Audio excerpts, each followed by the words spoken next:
जय हिंद। देखिए आज से हम लोग खिलजी वंश से स्टार्ट करेंगे। गुलाम वंश तो खत्म हो गया था, तो खिलजी वंश देखते हैं। खिलजी वंश का जो संस्थापक था उसका नाम था जलाउद्दीन फिरोज खिलजी। क्या नाम था? जलाउद्दीन फिरोज खिलजी था।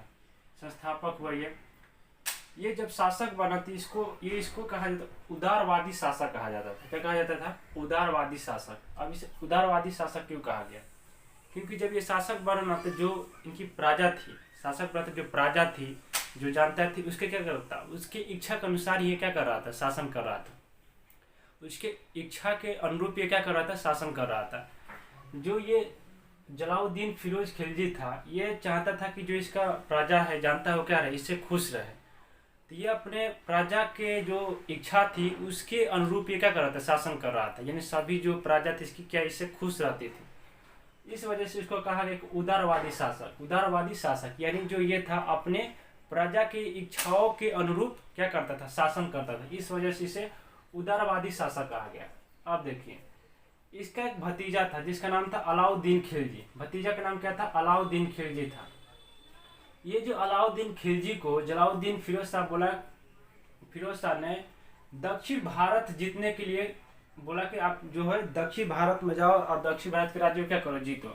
तो दक्षिण भारत विजय अभियान के लिए किसको भेजा था? ये जलाउद्दीन फिरोज जो खिलजी था, इसने दक्षिण भारत जीतने का जिम्मेदारी किसको दिया था? तो किसको दिया था? अलाउद्दीन खिलजी को। देखिए, दक्षिण भारत विजय यानी दक्षिण भारत विजय अभियान के लिए किसको भेजा? तो अलाउद्दीन खिलजी को। ये अलाउद्दीन खिलजी कौन था? तो इसका क्या था? भतीजा था। बाद में क्या बन गया? देखिए, यहाँ से जब दक्षिण भारत विजय अभियान में जाता है, यहाँ से दक्षिण के बहुत सारे राज्यों को जीत जाता है। और यहाँ से जो अलाउद्दीन खिलजी का करता है कि दक्षिण भारत के बहुत सारे राज्यों को जीत जाता है और यहाँ से ज्यादा होता है धन दौलत लूट कर, धन दौलत जो था ये करता है लूट कर लेकर आता है। कहाँ पर? दिल्ली यहाँ पर आता है। और यहाँ जब था कौन था? जलाउद्दीन। जलाउद्दीन जो था इसकी क्या कर देता है? आने के बाद ही हत्या कर देता है। किसका? जलाउद्दीन का। किसका हत्या कर देता है? जलाउद्दीन का हत्या कर देता है। यहाँ पर लिख दिए हैं कि दक्षिण भारत अभियान के लिए जो था जलाउद्दीन फिरोज शाह किसको भेजा था? तो अलाउद्दीन खिलजी को भेजा था। किसको? अलाउद्दीन खिलजी को। और जब दक्षिण भारत के राज्यों को जीता, वहां से बहुत सारा धन दौलत लूट कर आया और आने के बाद किसकी हत्या कर दिया था? जलाउद्दीन फिरोज खिलजी का। यहाँ लिख दिया हत्या कर दी। किसने हत्या की थी? अलाउद्दीन खिलजी ने। अलाउद्दीन खिलजी जो था वो किसका भतीजा था? तो जलाउद्दीन फिरोज खिलजी का भतीजा था। बाद में दामाद बन गया। ये क्या किया कि शादी कर लिया। किससे शादी किया? जलाउद्दीन फिरोज खिलजी की बेटी से इसने क्या कर लिया? शादी कर लिया। अब देखिए, भतीजा था तो दामाद कैसे हो गया? इस्लाम धर्म में जो होता है कि आप जो है ना कि एक माँ बाप का अगर औलाद है, एक माँ बाप का औलाद जो होता है शादी नहीं कर सकता। लेकिन जैसे कि चाचा का लड़की हो, मतलब रिलेशन में अगर कोई हो तो उससे ये कर सकता है। लेकिन अगर एक ही माँ बाप का लड़का लड़की तो नहीं कर सकते इस्लाम धर्म में। लेकिन कोई रिलेशन कजन में हो तो उससे क्या कर सकते? शादी कर सकता है। तो इससे ये क्या किया कि बन गया, किसका दामाद बन गया? जलाउद्दीन फिरोज शाह का दामाद बन गया। और दक्षिण भारत विजय अभियान के बाद ये लौटने के बाद किसका हत्या कर दिया? जलाउद्दीन फिरोज खिलजी का हत्या कर दिया। अब कौन आएगा? तो अगला शासक कौन बन जाता है? अलाउद्दीन खिलजी बनता है। अलाउद्दीन खिलजी बना। अलाउद्दीन खिलजी को सिकंदर सेकंड कहा जाता है। क्या कहा जाता है? सिकंदर सेकंड। और इसी सिकंदर सेकंड को उर्दू में कहा जाता है सिकंदर सानी। क्या कहा जाता है? सिकंदर सानी। उर्दू में हम इसको क्या, सिकंदर सेकंड को उर्दू में क्या बोल सकते हैं? उर्दू में सिकंदर सानी कहा जाता है। देखिए, जब ये शासक बना, अलाउद्दीन खिलजी जब शासक बना थी, खलीफा के पद को क्या दिया? वैल्यू दिया था। खलीफा जो पद होता था, खलीफा पद कैसे होता था? एक तरह के धार्मिक पद होता था। क्या होता? धर्म जो सबसे बड़ा पद होता था। खलीफा जो होते थे धार्मिक गुरु होते थे। तो ये धार्मिक गुरु होते थे खलीफा। तो खलीफा के पद को इसने क्या दिया? वैल्यू दिया, यानी मान्यता दिया था इसने। खलीफा के पद को इसने क्या दिया? मान्यता दिया। जो धर्म में सबसे बड़ा पद होता था ये खलीफा। अब देखिए फिर क्या हुआ कि जब ये शासक बनाना तो ये बोला कि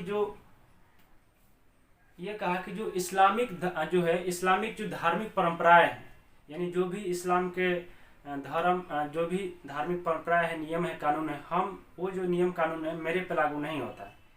बोला कि हम इससे क्या है? मुक्त है। इसने अपने आप को जो इस्लामिक जो धार्मिक परंपराएं थी उससे क्या कर लिया? खुद को मुक्त कर लिया। बोला कि ये जो नियम कानून है इस्लामिक धर्म परंपराओं के मेरे पे लागू नहीं होता, हम इस सबको नहीं मानते। यानी इसने ये कर दिया। तो ये करने के बाद इसने मतलब क्या किया कि चाहा कि हम क्या करें, एक नया धर्म लाए। क्योंकि इसने क्या किया, कहा कि हम जो इस्लामिक धार्मिक जो परंपरा है उसको नहीं मानते हैं, हम क्या करें, एक नया धर्म लाएंगे। तो इसने एक नया धर्म लाने की क्या क्या प्रयास किया था, इसने कोशिश किया कि हम क्या करें, नया धर्म लाए, ताकि हमको क्या हो कि हम स्वतंत्र हो, ये नियम कानून जो इस्लाम में था उस सबसे हम क्या करें, बच सके। तो इसने प्रयास किया नया धर्म लाने का। ये नया धर्म याद रखें कि नया धर्म लाने का प्रयास किसने किया था, तो जलालुद्दीन खिलजी ने किया था। ठीक है। और ये क्या कहता था कि जो भी इस्लामिक जो धार्मिक परंपरा नियम है कानून हम उसको नहीं मानते, यानी क्या करता कि धार्मिक नियम कानून की नहीं मानता था। क्या किया कि धार्मिक जो भी नियम कानून था ये अलाउद्दीन खिलजी नहीं मानता था, और नया धर्म लाने का इसने क्या था, प्रयास भी किया था। उसके बाद देखिए किसने अलाई मीनार बनाया, क्या बनाया, अलाई मीनार। आपको याद होगा कि ऐबक ने कुतुब मीनार बनवाया था। क्या बनाया था, कुतुब मीनार। तो कुतुब मीनार के अगेंस्ट में जाकर इसने प्रतिद्वंदी यानी अगेंस्ट में इसने क्या किया, क्या बनाया था, अलाई मीनार बनवाया था। अलाई मीनार कुतुब मीनार के ही अगेंस्ट में बनवाया था। तो कौन बनाया था अलाई मीनार, तो अलाउद्दीन खिलजी ने बनवाया। उसके बाद इसने क्या बनवाया था, अलाई दरबार बनवाया। कि क्या बनवाया था, अलाई दरबार। आपको याद होगा अलाई दरबार जो है वो क्या हुआ कि जब ऐबक था, कुतुबुद्दीन जब ऐबक था उसने एक मस्जिद बनवाया था, कुबतुल इस्लाम मस्जिद। कौन मस्जिद था, कुबतुल इस्लाम मस्जिद, जो दिल्ली में है। तो कुबतुल इस्लाम मस्जिद का जो एंट्री गेट बनवाया था किसने बनवाया था, यही अलाउद्दीन खिलजी बनवाया था। कुबतुल इस्लाम मस्जिद जो ऐबक ने बनवाया था, उस कुतुबुद्दीन ऐबक ने क्या बनवाया था, कुबतुल इस्लाम मस्जिद, उसका एंट्री गेट किसने बनवाया था, ये अलाउद्दीन खिलजी ने। और एंट्री गेट बनवा के यानी प्रवेश द्वार बनवाया और बोला कि ये जो है प्रवेश द्वार को इसने क्या बोला था कि अलाई दरबार है। एंट्री गेट किसने क्या बोला कि अलाई दरबार। तो अलाई दरबार जो है किसका एंट्री गेट है, तो क्या नाम था उसका, कुबतुल इस्लाम मस्जिद। कौन सा, कुबतुल इस्लाम मस्जिद। कौन बनवाया था, तो क्या था, कुतुबुद्दीन ऐबक ने बनवाया था। कौन बनवाया था, कुतुबुद्दीन ऐबक। तो उसका दरवाजा किसने बनवाया था, इसने, अलाउद्दीन खिलजी। उसी दरवाजा जो एंट्री गेट था उसी को अलाई दरबार कहा गया। ठीक है। तो अलाई दरबार किसने बनाया था, अलाउद्दीन खिलजी ने बनवाया। अब इसने एक परंपरा लाया था घोड़े दागने का। अब घोड़ा ये मत समझिए बंदूक वाला घोड़ा नहीं, घोड़ा सैनिकों का जो घोड़ा हुआ करता था, तो घोड़े दागने का परंपरा लाया था। होता क्या था कि जो घोड़े होते थे अलग अलग सैनिक क्या करते थे, दूसरे को घोड़ा लेके चल जाते थे, सैनिक दूसरों को भी घोड़ा लेते थे चल देते थे, तो बहुत दिक्कत होता था। तो अलाउद्दीन खिलजी बना के ऐसा करो तुम लोग अपने अपने घोड़े क्या कर दो, चीन दो। तो गर्म करके रोड और क्या करता था, दाग दिया जाता था, बस पहचान करने के कि मेरा घोड़ा है ये। तो घोड़ा दागने का परंपरा किसने लाया था, तो अलाउद्दीन खिलजी ने लाया। किसने लाया, अलाउद्दीन खिलजी। अब देखिए अलाउद्दीन खिलजी ने 4 घोषणाएं की थी। अलाउद्दीन खिलजी ने क्या किया था, 4 घोषणा की थी। बोला कि यहाँ पे क्या होगा, पहले इसने बोला कि अस्थायी गुप्तचर होंगे। क्या होंगे, अस्थायी गुप्तचर यानी जासूस होंगे। जासूस होंगे ताकि ये मालूम चल सके कि जासूसी करेंगे कि क्या हो रहा है हमारे साम्राज्य में। तो इसने कहा कि अस्थायी गुप्तचर होंगे। दूसरे इसने कहा कि दान, जो इसने कहा कि जो दान में दी गई भूमि थी, याद करिए जब इल्तुतमिश था तो उसने कौन लाया था, एक एकता व्यवस्था लाया था। कौन था, एकता व्यवस्था। और इस एकता व्यवस्था में क्या था कि आपको नगद जो वेतन मिलता था ना उसके बदले आपको क्या दिया जाएगा, भूमि दिया जाएगा। तो इल्तुतमिश से ही चलते आ रहा था। तो उस समय बहुत जो अधिकारी थे उनके पास क्या था, भूमि बहुत ज्यादा, जमीन बहुत ज्यादा हो गया था। तो जब अलाउद्दीन खिलजी आया तो बोला ना कि जो आपको दान में भूमि दी गई है, यानी जो एकता व्यवस्था के तहत आपको जो भूमि दी गई अब वो किस में कन्वर्ट होगा, किस में बदल जाएगा, खालसा भूमि में। खालसा भूमि यानी सरकारी भूमि में। किस में बदल जाएगा, खालसा भूमि। तो दान भूमि बदल जाएगा खालसा भूमि में। कौन ये कर दिया, अलाउद्दीन खिलजी। खालसा भूमि का मतलब क्या है कि सरकारी भूमि में। अब ये जो आपको सैलरी के रूप में जो भूमि दी गई थी, जमीन दी गई थी, अब वो किसका हो जाएगा, अलाउद्दीन खिलजी का हो जाएगा, अब शासक का हो जाएगा, राजा का हो जाएगा। तो इसने यहाँ पे कर दिया। तीसरा इसने कहा कि मदपान यानी जो नाशा शराब है इस पर रोक लगा दिया। क्या करते, रोक लगा दिया कि किसी को भी नाशा शराब ये नाशा नहीं करना, शराब रब नहीं पीना है। ठीक। चौथा इसने कहा कि छोटे मोटे जो त्यौहार मनाए जाते हैं उस पर रोक लगा दिए। छोटे मोटे त्यौहार पर इसने क्या कर दिया, रोक लगा दिया। और इसने अमीरों को जो मिलना जुलना था वो भी बंद कर दिया। जो जमींदार सब होते थे क्या करते थे कि मिलकर आपस में क्या करते थे, मिलकर षड्यंत्र, इसको अलाउद्दीन खिलजी को डर रहता था कि जो अमीर लोग हैं ना, ये जो जमींदार सब थे मिलकर इसके खिलाफ क्या कर षड्यंत्र रच रहे हैं, कूटनीति कर रहे हैं। इस वजह से इसने कहा कि जो अमीर एक साथ मिलते हैं, जमींदार सब मिलते हैं ना, ये सब मिलेंगे नहीं। तो मिलना जुलना, अमीरों का मिलना जुलना बंद भी करवा दिया। तो इसने छोटे त्योहारों को भी बंद करवा दिया, जो अमीर थे उनको मिलना जुलना भी क्या कर दिया, बंद करवा दिया अमीरों का। इसने 4 घोषणाएं की थी, याद रखिएगा।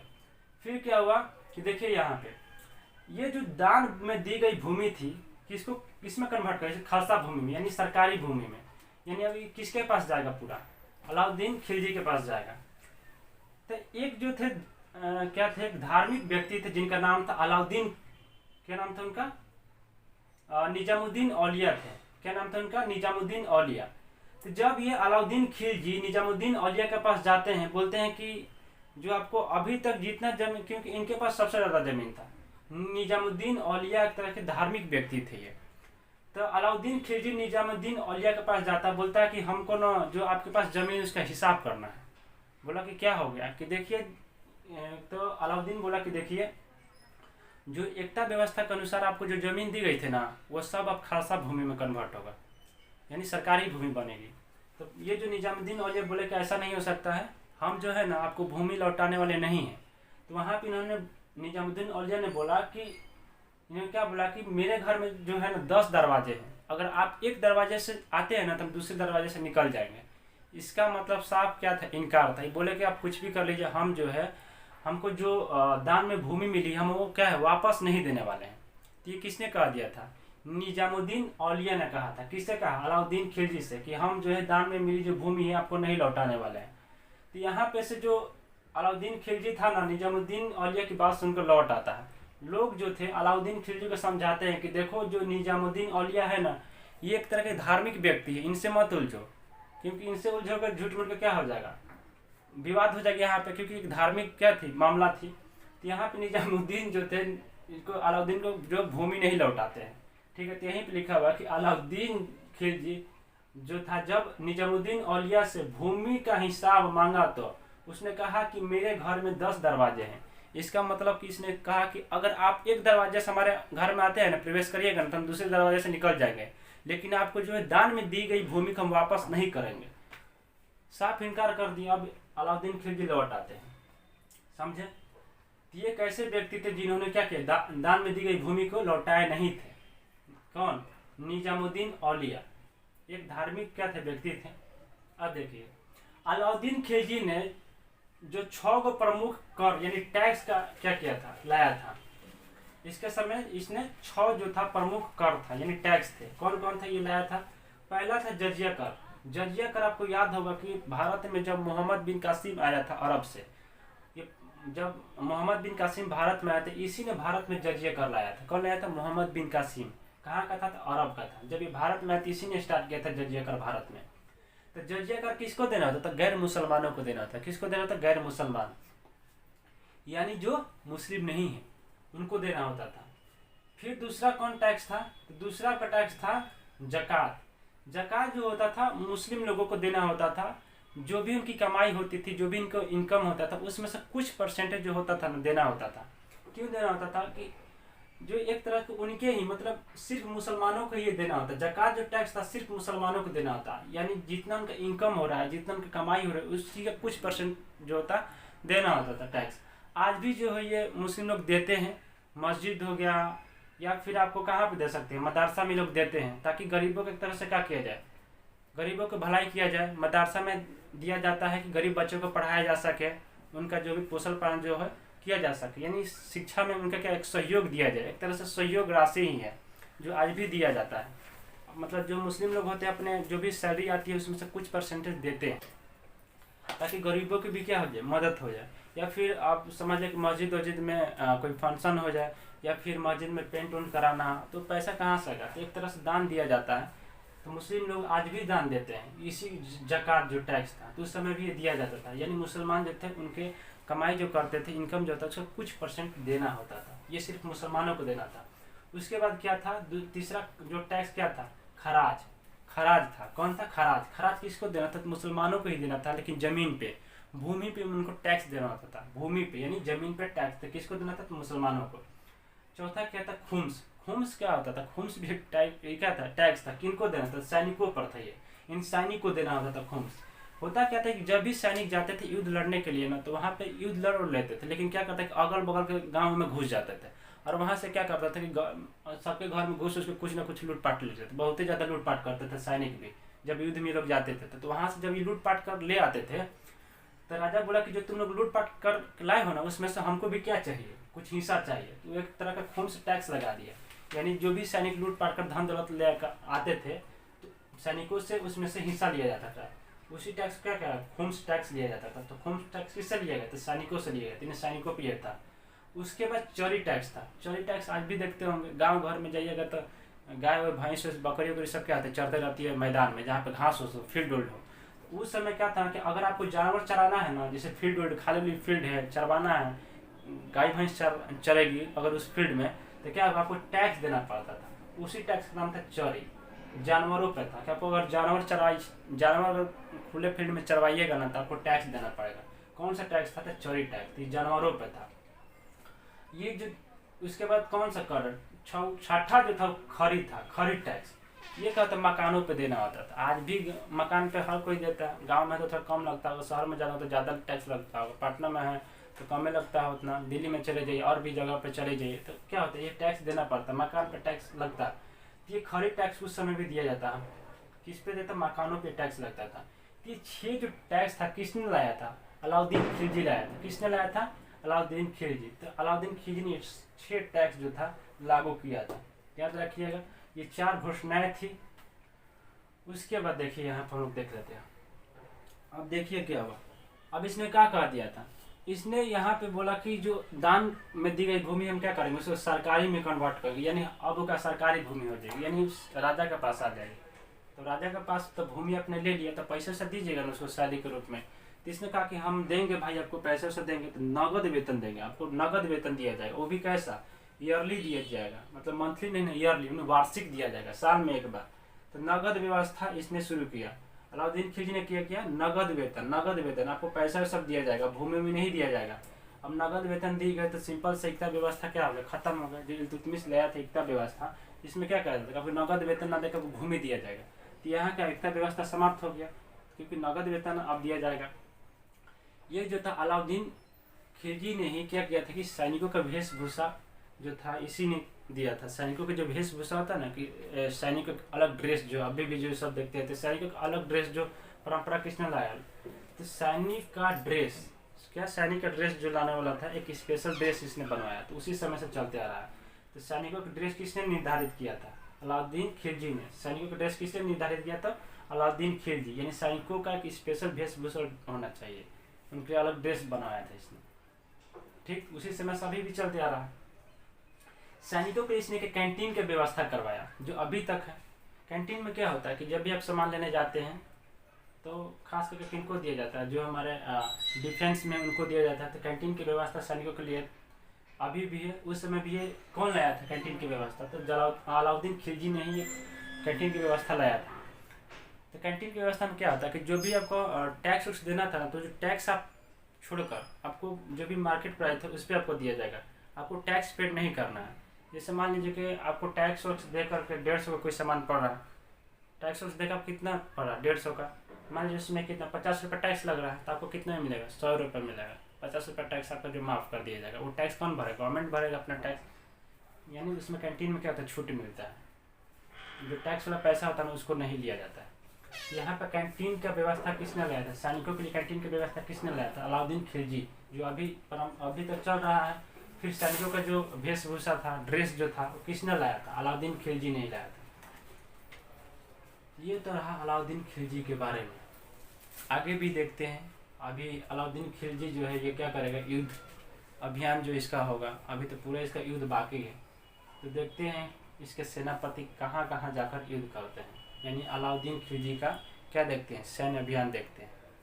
चलिए, अलाउद्दीन के 4 गो सेनापति थे। अलाउद्दीन खिलजी थे। अलाउद्दीन खिलजी कितने सेनापति? 4 पति। ये 4 प्रमुख सेनापति थे अलाउद्दीन खिलजी के। पहले का था जफर खान, दूसरा जफर खान एक था, फिर नुसरत खान था, उल्लू खान था, और चौथा मलिक काफूर। ये 4 गो जो थे, ये 4 गो किसके सेनापति? प्रमुख सेनापति किसका? अलाउद्दीन खिलजी का।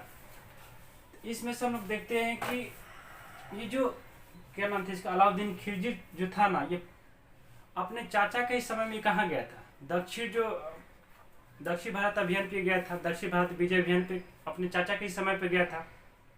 तो उस समय से ये जो था मनसा बनाया था, मन बना लिया था कि हम जो क्या करेंगे कि भारत के जो दक्षिण जो भारत का राज्य है ना उस सबको जीतने का मन उसी समय से बना लिया। तो ये दक्षिण भारत के राज्य क्या करना चाहता था, जीतना चाहता था। दक्षिण भारत के राज्य हैं तो ये दक्षिण भारत के राज्य को जीतना चाहता था कौन, अलाउद्दीन खिलजी। तो इसको एक देखिए यहाँ पे तो जीतना चाह रहा था, लेकिन अलाउद्दीन खिलजी को एक समुद्री मार्ग की जरूरत थी। किसकी, समुद्री मार्ग, यानी एक समुद्र वाला रास्ता जहाँ से क्या कर सके, व्यापार कर सके। क्या कर सके, व्यापार कर सके। तो देखिए क्या करता है कि जो अलाउद्दीन खिलजी था ना, तो इसने गुजरात पे क्या कर दिया, अटैक किया। और गुजरात पर जिसने अटैक किया था, गुजरात में इसने क्या कर लिया, जीत गया। अब इसके पास क्या हो गया, इसके पास समुद्री मार्ग हो गया। क्योंकि इसका क्या था कि हमको एक समुद्री मार्ग चाहिए, पहले ही से ये चाहता था कि मेरे पास एक समुद्री मार्ग हो ताकि हम क्या कर सके, व्यापार कर सके। तो समुद्री मार्ग के ही कारण इसने क्या किया, गुजरात पर क्या किया था, इसने आक्रमण किया था। और यहाँ पे गुजरात पे इसने अटैक किया और गुजरात किसने क्या कर लिया, जीत गया। जीतने के बाद यहाँ पे किसको देखिए, इसका गुजरात वाला जो था, इस कौन आया था लड़ने के लिए, यहाँ पर नुसरत खान आया था। अब नेतृत्व यहाँ पे नेतृत्व कौन किया था, नुसरत खान, क्योंकि राजा थोड़े जाते थे लड़ने के लिए युद्ध। यहीं बैठा था अलाउद्दीन खिलजी, कहाँ बैठा था, दिल्ली में। और अपने एक सेनापति को भेजा जिसका नाम था नुसरत खान, ये भी सेनापति ही था किसका, अलाउद्दीन खिलजी का। तो अपने सेनापति को भेजा था यहाँ पर लड़ने के लिए। यहाँ पे तो जीत गया था, गुजरात जीत गया सब। जब यहाँ गुजरात जीता तो यहाँ पे एक इसको गुलाम मिला था, गुलाम मिला, उसका नाम था मलिक काफूर। अलाउद्दीन खिलजी को एक गुलाम मिला, उसके नाम क्या था, मलिक काफूर। ये एक तरह से कहिए ना कि हिजड़ा था, क्या था, हिजड़ा था। मलिक काफूर जो हिजड़ा था। तो यहाँ पे गुजरात में इसको 10,000 दिनार में, कितने में, 1,000 दिनार में मलिक काफूर को क्या खरीद लिया गया।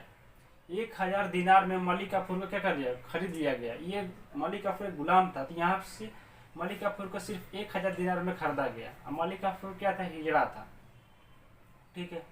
यहाँ पे क्या होगा कि इसने यहाँ पे खरीदा, तो पहले से 3 गो थे ही, जफर खान था, नुसरत खान था, उल्लू खान था, अब एक और कौन आ गया, ये मलिक काफूर। तो मलिक काफूर भी, ये जो अलाउद्दीन खिलजी के जो सेनापति थे, जो 4 सेनापति थे, ये बहुत ही क्या कहा जाता है, शक्तिशाली थे, एकदम लीडर थे, समझे, बहुत ही बहादुर सब था ये चारों। देखिए क्या होता है कि यहाँ पे इसने गुजरात तो जीत गया, लेकिन जो गुजरात वाला ये जो मार्ग था, रास्ता था, इसमें सबसे बड़ा अड़चन, बाधा कौन बन रहा था, राजस्थान। क्योंकि राजस्थान में जो राजपूत शासक रहते थे वो अलाउद्दीन को क्या करते थे, अलाउद्दीन का जो अधीनता था उसको स्वीकार नहीं, एक्सेप्ट नहीं करते थे। अलाउद्दीन खिलजी जो चाहता था कि क्या करे, राजस्थान के जो शासक है, जो राजपूत शासक है, वो क्या करे, हमारा अधीनता क्या करे, एक्सेप्ट कर ले। लेकिन यहाँ पे राजस्थान के जो राजपूत शासक थे वो अलाउद्दीन खिलजी का जो था नहीं चाहता था सब क्या कि अधीनता हम क्या करे, एक्सेप्ट करे। तो यहाँ पे इस वजह से चल रहा था इन दोनों के बीच में विवाद, इस बात को लेकर। अब सोचिए ना कि यहाँ से इसको जाना था, यहाँ से क्या करेगा, समुद्री मार्ग तो मिल गया, यहाँ से आपको व्यापार करेगा। अब बीच में पड़ रहा था राजस्थान, तो राजस्थान के शासक इसको तो जाने नहीं देते। तो सबसे बड़ा बाधा कौन बन गया था, राजस्थान के राजपूत शासक। गुजरात के बारे में सबसे बड़ा बाधा कौन बना, राजस्थान के जो राजपूत शासक थे। ये बाधा किसके लिए बन गया था, अलाउद्दीन खिलजी के लिए। एक तो यहाँ पे हो गया, राजस्थान पे इसका हो गया, दुश्मन खड़े हो गए। दूसरा कि ये क्या करना चाहता कि पूरा दक्षिण भारत को जीतना चाहता था। अब दक्षिण भारत के जो शासक थे सब तैयार थे, इसके विरुद्ध में खड़ा हो गए थे, देखते तुम कैसे जीत लेगा। तो यहाँ से राजपूत शासक राजस्थान से खड़े हो गए विरोध में, और ये दक्षिण भारत के जो शासक थे वो सब विरोध में खड़ा हो गए। और 2 गो तो इसी समय पहले इसके दुश्मन खड़े थे। अब इधर से क्या कि इसी से मंगोल सब जो था, इसने क्या कर दिया, आक्रमण करना स्टार्ट कर दिया। मंगोल जो था यहाँ पर मार अनाधून अटैक कर रहा था, अलाउद्दीन खिलजी को एकदम तंग कर दिया था, समझे, बहुत ही अटैक किए इस पर, एकदम परेशान हो गया था अलाउद्दीन खिलजी।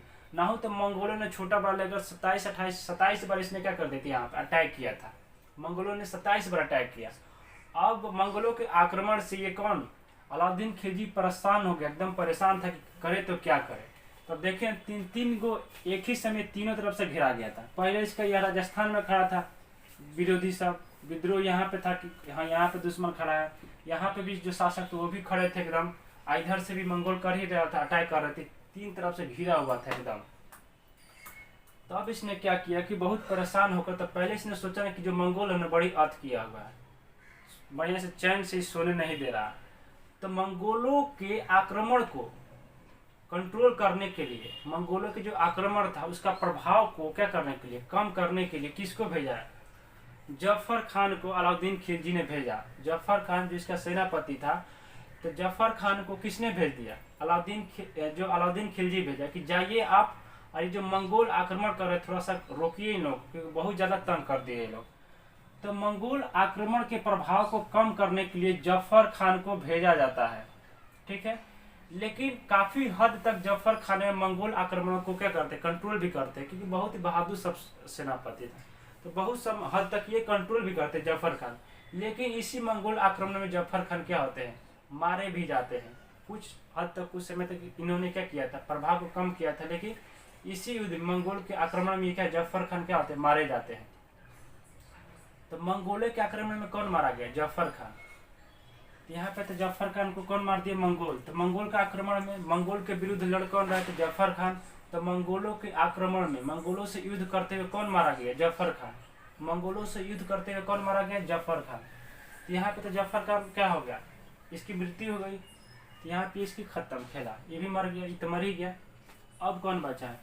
नुसरत खां और उलुग खां। ये जो था नुसरत खां और उलुग खां को देखिए, नुसरत खां तो यहाँ पे क्या किया था, अटैक किया था, गुजरात को जीत ही गया।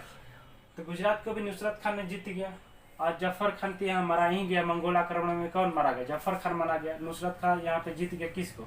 गुजरात वाला क्षेत्र पूरा जीत गया था। अब यहाँ पे अलाउद्दीन खिलजी को समुद्र वाला मार्ग भी मिल गया, समुद्री मार्ग मिल गया, जहाँ से ये क्या कर सकता है, व्यापार कर सकता है। लेकिन इसका बाधा कौन बन रहे थे? राजपूत शासक राजस्थान में जो तो बाधा बन रहे थे, समझे।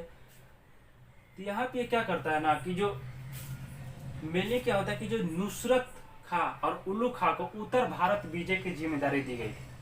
नुसरत खां और उलुग खां को, किसको? नुसरत खां और उलुग खां को उत्तर भारत विजय की जिम्मेदारी किसको दी गई थी?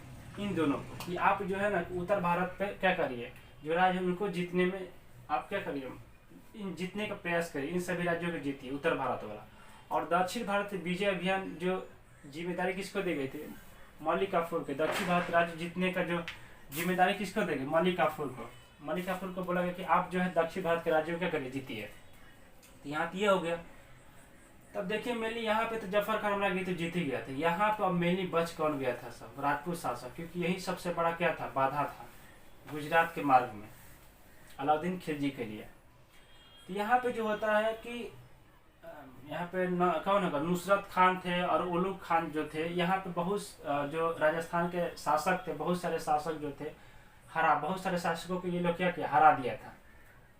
अलाउद्दीन खिलजी का सेनापति जो था, इसने बहुत सारे राजा जो राजस्थान में थे उन सभी को हरा दिया। यहाँ पे बहुत सारे राजा क्या हार गए, मतलब बहुत हद तक क्या कर दिया, कंट्रोल कर दिया था कि अब यहाँ से क्या कर सकता, व्यापार कर सकता था। तो यहाँ पे इसने क्या कर दिया, राजपूत शासकों को क्या किया, थोड़ा सा यहाँ पे कंट्रोल में कर लिया।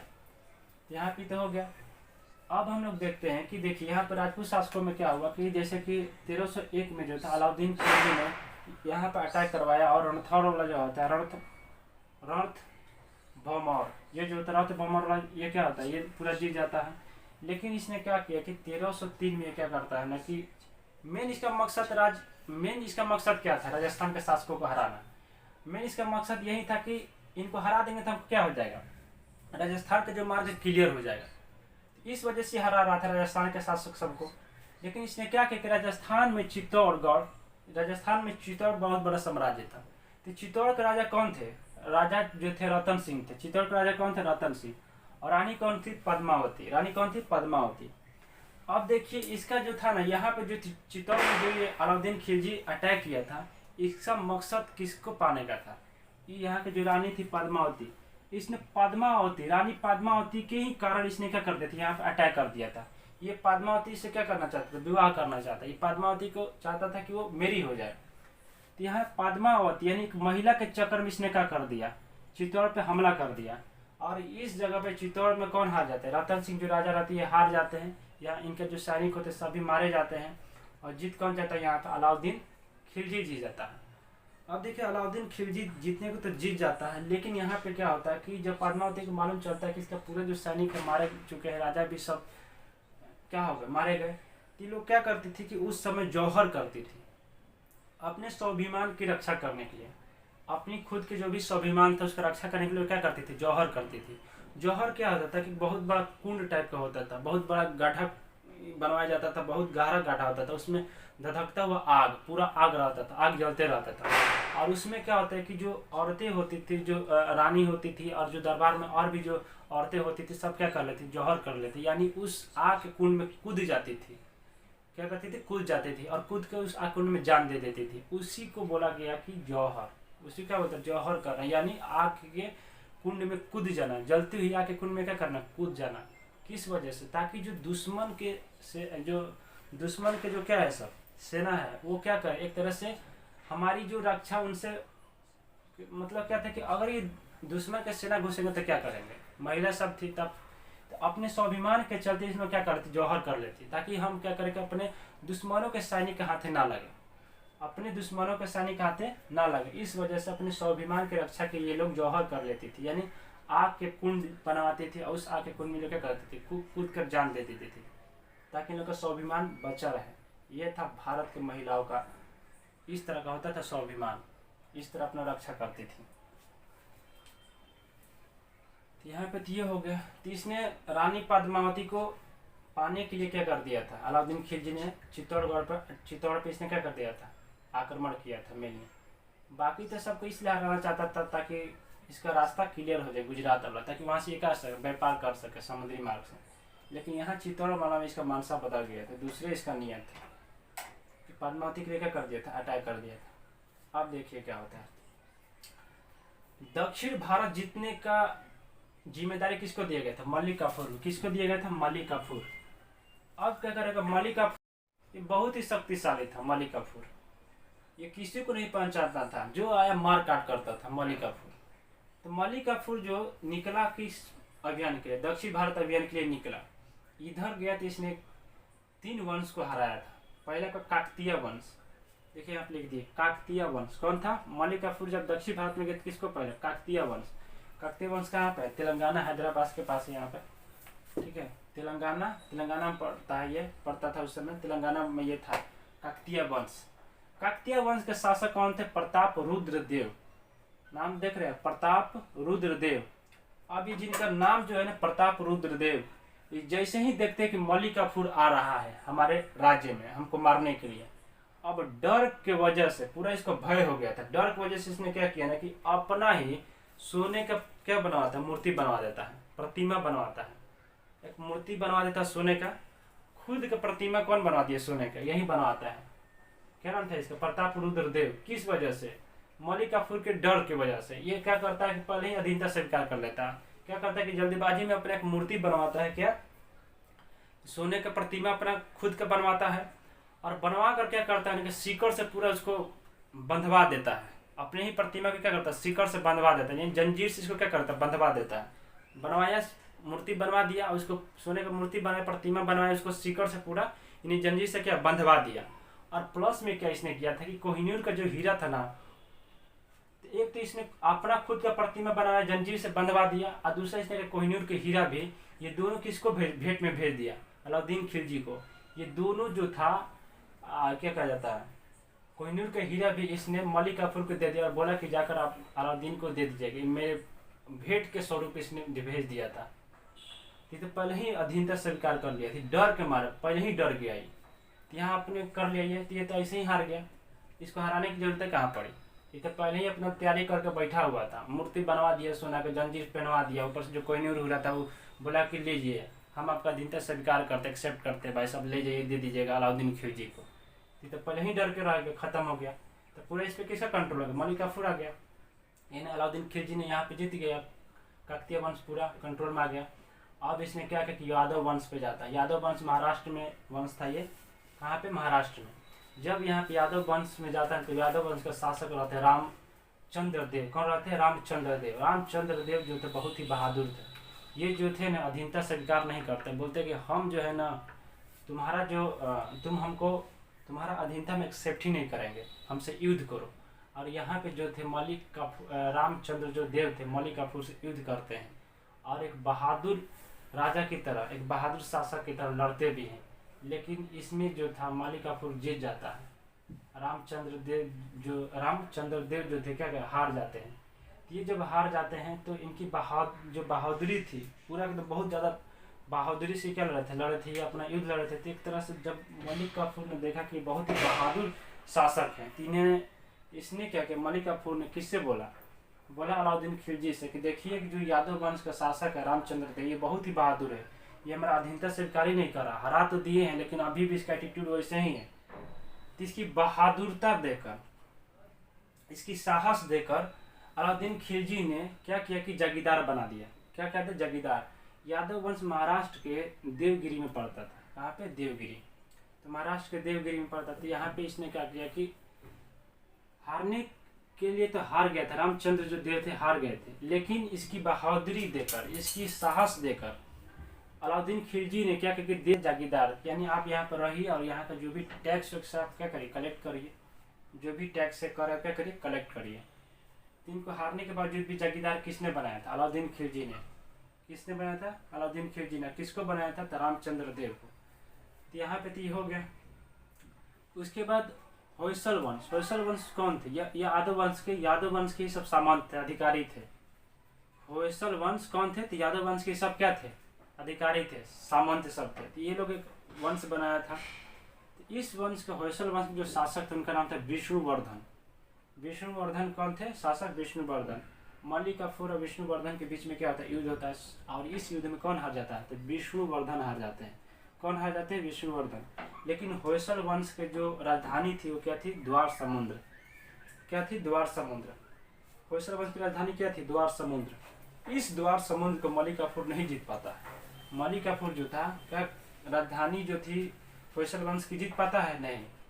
तो मलिक काफूर जो था होयसल वंश की राजधानी द्वार समुद्र को कभी नहीं जीतता है, वो नहीं जीत पाता है, समझे? तो द्वार समुद्र को वो नहीं जीतता है।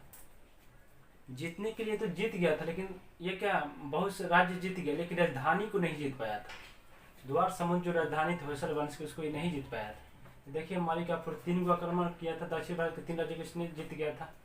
काकतीय वंश पे इसने किया, तो प्रतापरुद्र पहले अधीनता एक्सेप्ट कर लिए थे। यादव वंश में ये बहुत ही बहादुरी से लड़े थे, पूरा अपने साहस देखा, इस वजह से अलाउद्दीन खिलजी को वहीं क्या बना दिया? जागीरदार बना दिया था। और होयसल वंश जो कौन था? ये सब यादव वंश के सामंत थे, अधिकारी मंत्री सब थे जो ये होयसल वंश वाले थे। तो यहाँ विष्णुदेव हार गए, लेकिन होयसल वंश की जो राजधानी थी द्वार समुद्र, इस द्वार समुद्र को इसने मलिक काफूर ने नहीं जीत पाया था, ये याद रखना। तो ओवरऑल यही रहा इसके बारे में। इस सेनापति को इसने यूज किया और बहुत ही बहादुरी से सब लड़ा भी, और यहाँ पे ये मलिक काफूर इन राज्यों को जीत जाता है। यहाँ पे भी जीत गया, गुजरात वाला रीजन पे भी सब जीत गया और यहाँ पे भी जीत गया, और इसमें भी इसका काम हो गया। यहाँ से इसको रास्ता मिल गया, अपना व्यापार कर रहा था। यहाँ पे देखिए क्या कि जब मंगोलों से आक्रमण जब जफर खान कर रहा था तो यहाँ पे इसकी मौत हो जाती है, और इसके बाद मंगोल भी आक्रमण करना छोड़ देते हैं, क्योंकि यहाँ बहुत ज़्यादा ऊंचाई थी, पहाड़ वहाड़ था। मंगोल जो थे उनको भी दिक्कत होता, यहाँ आना जाना, युद्ध करना, पहाड़ों पर चढ़ना, सैनिक वहाँ मर जाते थे, बहुत ज़्यादा उन लोग को भी क्या होता था, क्षति पहुँचता था। इस वजह से कठिनाई की वजह से जफर खान की जब मौत हो गई तो उसके बाद मंगोल आक्रमण करना भी छोड़ दिए थे, शांत हो गए सब। तो यहाँ पे तो सब समाप्त हो गए। तो चलिए हम लोग आगे देख लेते हैं।